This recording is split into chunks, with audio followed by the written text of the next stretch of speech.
Hello and welcome. I am absolutely thrilled to have you here for the very first explainer in our research methodology series. Today's explainer is titled Meaning and Definitions of Research. Okay, let's dive right into this, because at its core, research isn't just some dry, boring academic requirement that you have to somehow slog through just to earn a degree. No, it's actually an innate, burning human drive to seek answers. Think about it. Did you know that humans were conducting basic empirical research long before we even had a word for it? It's true. From testing exactly which plants were safe to eat without getting sick to figuring out the absolute best ways to spark a fire, our ancestors' very survival literally depended on testing hypotheses against reality. From the exact moment we are born, we're looking at the world around us, trying to figure out how it works, why things happen, and how we can possibly make sense of the whole shebang. This natural, brilliant curiosity is the engine of all human progress. And today, we're going to look at exactly how we've taken that innate curiosity and formalized it into an incredibly powerful tool that we call research. To do that, we have a truly fascinating roadmap for this explainer. First, we'll uncover the roots of seeking.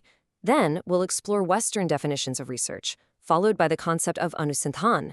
After that, we'll synthesize the East and West. And finally, we'll talk about how your own journey begins. All right, Section 1, the roots of seeking, the etymology of research. You see, to truly understand what research is, we first have to look at where the words themselves actually come from. Language literally holds the DNA of how our ancestors thought about these massive concepts. For instance, the English word research actually originates from the Middle French word recherche. If you break that down, re simply means again, and chercher means to search. So built right into the Western word is this idea of a renewed, repeated, almost physical outward search. You're looking for something out there in the real world, and maybe you didn't quite find it the first time around, or maybe you just need more evidence, so what do? You search again. It is a highly external and highly iterative process. Now, I want you to contrast this with the Sanskrit equivalent, anusandhan. The root anu means after or following, and sandhan means connecting or seeking. And this brilliantly illustrates a completely different philosophical mindset. While the French root implies an outward, repeated looking, the Sanskrit root implies a continuous, inward process of following up and making deep connections. It suggests an unbroken chain of inquiry that connects the seeker with the truth, actively bridging the gap between the internal mind and the external world. So, we have one cultural framework that's all about looking again and again at the external world, while the other is about continuous, connected seeking that fully integrates the mind. It's fascinating, right? Moving on to Section 2. Western definitions of research, the systematic framework. Let's see how these linguistic roots built into the formal structures we use today, starting with modern Western institutions. Let's rewind back to 1927. Clifford Woody described research as a careful and systematic means of solving problems. It involves the collection, interpretation, and evaluation of data in a planned and objective manner. Now, I want to slow down here for a second and really unpack Woody's emphasis on two specific words, planned and objective. Why are these two concepts the absolute bedrock of Western methodology? Well, imagine early alchemists, right? They're mixing random potions based on folklore and superstition, just hoping against hope to magically turn lead into gold. Their inquiry was entirely haphazard or heavily biased by what they desperately wanted to be true. By demanding that a search be planned, Woody is basically saying, look, you need a rigorous, replicable blueprint, a modern chemist's method, before you even start pouring liquids into beakers. And by demanding it be objective, he is insisting that the researcher absolutely must remove their own personal feelings, biases, and assumptions from the equation entirely. The data has to speak for itself, completely untouched by human emotion. Now, jumping forward to a much more modern take, John Creswell in 2014 strips away some of that intimidating academic jargon and offers us a highly practical approach. He defines research simply as a process of steps where you collect information, analyze that information, and this is the absolutely key takeaway here. Increase your understanding of a topic or issue. What I love about this is that Creswell wonderfully removes the pressure of having to make a massive, earth-shattering discovery every single time you conduct an inquiry. Sometimes, the ultimate goal is simply incremental. For example, let's say you survey your local neighborhood to find out exactly what time most people commute to work. You probably aren't going to win a Nobel Prize for that, right? But you have systematically collected and analyzed information to increase your understanding of local traffic patterns. That is perfectly valid research because it actively creates a foundation for the absolute next person to build upon. Now let's contrast Creswell's grounded simplicity with this highly technical definition from Fred Kerlinger back in 1973. Kurlinger calls research a systematic, controlled, empirical, and critical investigation of hypothetical propositions about the presumed relations among natural phenomena. Okay, wow. That is quite a mouthful, isn't it? So let's ground this dense jargon with a real-world scenario. Imagine you guess that a specific type of organic fertilizer helps tomato plants grow twice as fast. That guess right there, that's your hypothetical proposition. To actually test this, according to Kurlinger, you can't just casually throw fertilizer in your backyard and see what happens a month later. No, you have to put the plants in a controlled environment, like a lab greenhouse, where outside factors like unpredictable rain or bugs won't mess up your results. Then you have to measure the exact growth in inches with your own eyes and precise instruments. That's the empirical part. It absolutely must be observable and measurable by the senses. You are taking your best guess and rigorously testing it against hard, measurable, controlled reality. After wading through the dense, highly technical nature of Kurlinger's definition, I think we can all take a breath and appreciate the beautiful, direct elegance of Redman and Morey from 1923. They called it a systematized effort to gain new knowledge. That's it, 8 words. You just have to love it. Sometimes academics love to use 50 words when 8 will do just fine, right? But within those 8 words is literally everything you actually need to know. It separates real research from just casual reading or daydreaming by insisting on the word systematized, but it leaves the door beautifully wide open for what that new knowledge might actually be. To conclude the Western perspective, let's look at a modern institutional standard from the American Educational Research Association in 2020. They define it as systematically and carefully investigating an issue to discover new information or reach new understandings. What I really want to highlight here is that modern institutions aren't exclusively focused on hard, cold data discovery anymore. They also highly value reaching new understandings. This acknowledges that sometimes the facts themselves haven't actually changed, but the way we interpret those facts has profoundly evolved. Think about historical research, for instance.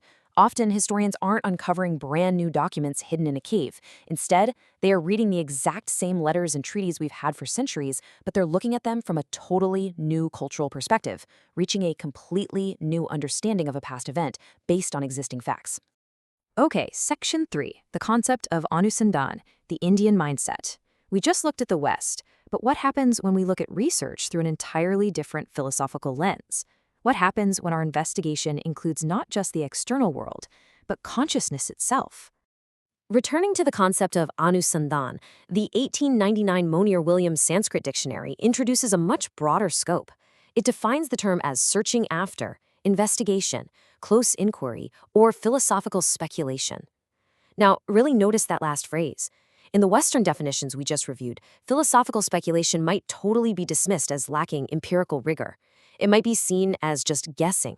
But in the Indian tradition, deep contemplation and philosophical speculation are not just idle daydreams, far from it. They follow incredibly strict rules of logic, intense debate, and vast epistemological frameworks. They are considered highly valid, incredibly rigorous forms of inquiry that bring the mind and the very nature of thought itself directly into the research fold.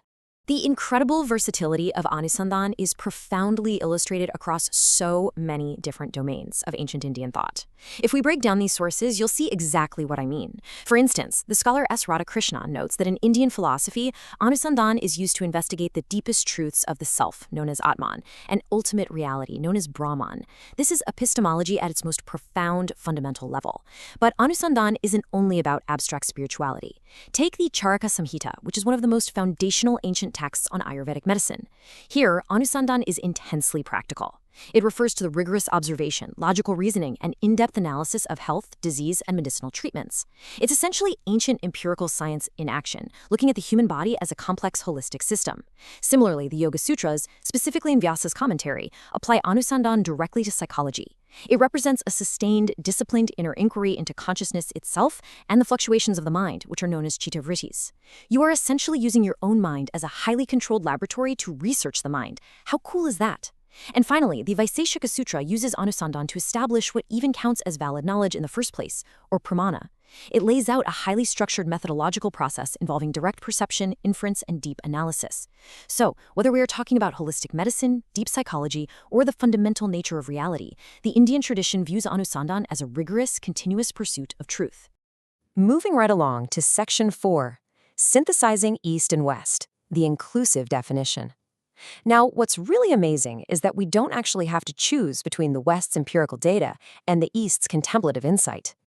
Based on the rich, diverse sources we've explored today, we can actually construct a single, incredibly powerful, inclusive definition of research. Let's walk through a real-world hypothetical together to see exactly how these four interconnected steps work in harmony. Imagine a modern psychologist who is studying the effects of a brand new therapy. Step 1. They utilize objective data and logical reasoning. They gather clinical data, they carefully measure patient outcomes, and they run intense statistical analyses. This beautifully honors the Western tradition of Curlinger and Woody that we talked about earlier. But then, step 2, they apply contemplative insight. They don't just blindly crunch the numbers. They sit back and reflect deeply on what those numbers actually mean for the human condition, the ethics of the treatment itself, and the much broader context of human consciousness. This deeply honors the ancient tradition of Anusandhan. Step 3 is the action. Through this combined effort of data and contemplation, they discover, verify, or revise facts and therapeutic theories. And finally, step 4 is the ultimate goal. They develop their own rich, individual understanding of the human mind while simultaneously contributing to the collective knowledge of all humanity. This totally demonstrates that true research at its absolute highest level requires both the systematic process of the West and the deep reflective insight of the East. And finally, Section 5, your journey begins the path forward.